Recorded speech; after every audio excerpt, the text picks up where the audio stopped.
हमने कांग्रेस के साथ में एक तरफा प्यार सैक्रिफाइस के साथ किया है।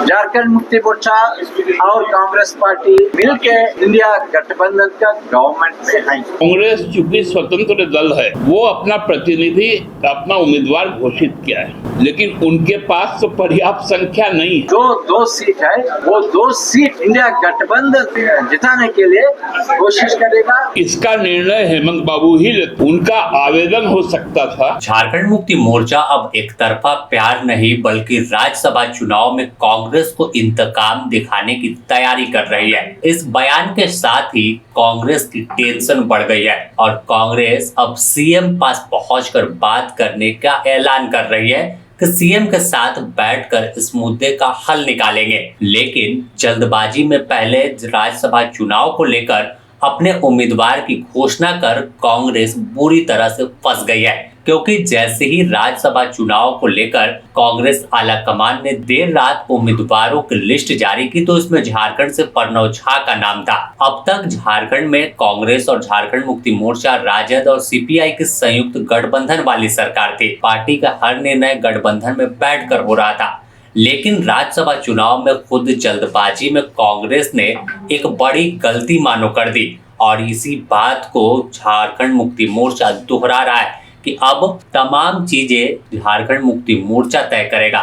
गठबंधन की सरकार है तो उम्मीदवार चयन करने से पहले आप झारखंड मुक्ति मोर्चा के सुप्रीमो यानी केंद्रीय अध्यक्ष हेमंत सोरेन से आवेदन दे सकते थे, बात कर सकते थे, लेकिन इस तरह से अचानक से उम्मीदवार की घोषणा कर अकेले चुनाव नहीं जीत सकते। बस इसी के बाद शुक्रवार को एक बैठक झारखंड मुक्ति मोर्चा के तमाम प्रदेश और केंद्रीय नेताओं की हुई, जिसमें सीएम हेमंत सोरेन खुद शामिल थे और निर्णय लिया गया कि अब दोनों सीट पर झारखंड मुक्ति मोर्चा उम्मीदवार देगी। इस घोषणा के साथ ही राज्य की राजनीतिक तपिश बढ़ी और अब कयास लगाना शुरू कर दिया गया कि यह राज्यसभा चुनाव राज्य की राजनीति को आगे तय करेगा कि किस ओर रुख करने वाली है।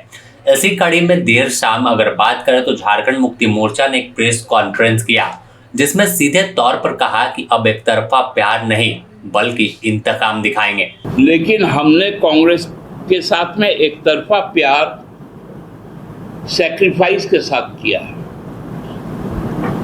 हमने उनको 9 सीटें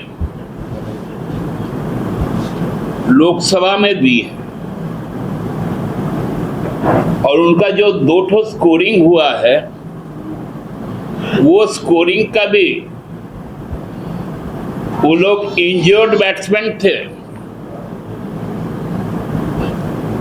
हमारा 12th मैन जाकर उनके लिए रन बटोर के लाया। तो इस बात को भी नहीं भूलना चाहिए। सीधे तौर पर झारखंड मुक्ति मोर्चा का मानना है कि तमाम चुनाव राज्य में हेमंत सोरेन के नेतृत्व में हुआ, लोकसभा, विधानसभा। ऐसे में जब राज्यसभा चुनाव की बारी आई तो कांग्रेस अकेले निर्णय कैसे ले सकती है? कांग्रेस चूंकि स्वतंत्र दल है, वो अपना प्रतिनिधि, अपना उम्मीदवार घोषित किया है, लेकिन उनके पास तो पर्याप्त संख्या नहीं है। उचित यही होता कि इसका निर्णय हेमंत बाबू ही लेते। उनका आवेदन हो सकता था, उनका निवेदन हो सकता था, लेकिन निर्णय लेके उन्होंने हमें ठेस पहुंचाया है और पार्टी की भावना को हेमंत बाबू समझते हैं और उचित निर्णय लेंगे। अब इस पूरे बयान और पूरे राजनीतिक सरगर्मी से कांग्रेस के अंदर हड़कंप मचा है। कांग्रेस टेंशन में है कि आखिर 16 सीट पर क्या कर लेंगे। यही वजह है कि जब खुद राज्यसभा के उम्मीदवार कांग्रेस के प्रणव झा रांची पहुंचे, प्रदेश प्रभारी के राजू साथ में मौजूद थे, तो सीधे तौर पर के राजू ने कहा कि अब बात सीएम हेमंत सोरेन से करेंगे। सीएलपी की बैठक होगी, उसमें निर्णय लेंगे कि अब क्या करना है। झारखंड मुक्ति मोर्चा और कांग्रेस पार्टी, आरजेडी, लेफ्ट, अब सभी मिलके इंडिया गठबंधन का गवर्नमेंट में है। सो हमारा कोशिश ये है हम सभी मिलके जो 2 सीट है वो 2 सीट इंडिया गठबंधन जिताने के लिए कोशिश करेगा।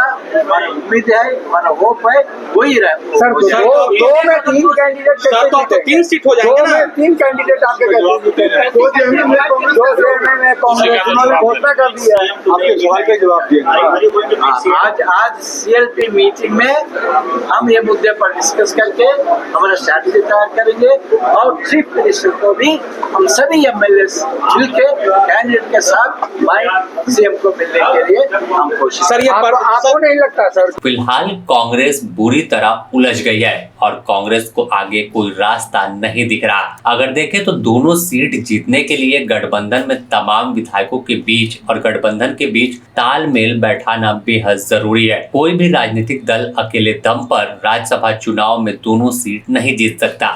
सिर्फ अगर झारखंड मुक्ति मोर्चा को देखें तो 1 सीट आसानी से यह अपने पाले में ले आएंगे, लेकिन दूसरी सीट के लिए इन्हें कांग्रेस का समर्थन जरूरी होगा और अन्य दल का, क्योंकि 28 के हिसाब से 2 सीट के लिए 56 की जरूरत पड़ेगी और 56 का आंकड़ा गठबंधन के पास मौजूद है। लेकिन जिस तरह से तालमेल बिगड़ रहा है, ऐसे में अगर क्रॉस वोटिंग होती है, हॉर्स ट्रेडिंग का फिर मामला सामने आता है, तो 1 सीट पर भाजपा अपने उम्मीदवार को जिता सकती है और यही दम बार बार भाजपा ही भर रही कि हम 1 सीट पर चुनाव लड़ेंगे और 1 सीट को जीत भी लेंगे। अब देखना होगा कि आखिर क्या एक तरफा प्यार में दिल टूटने के बाद कैसे झामुमो को कांग्रेस मनाती है और क्या झारखंड मुक्ति मोर्चा कांग्रेस को फिर से गले लगाएगा।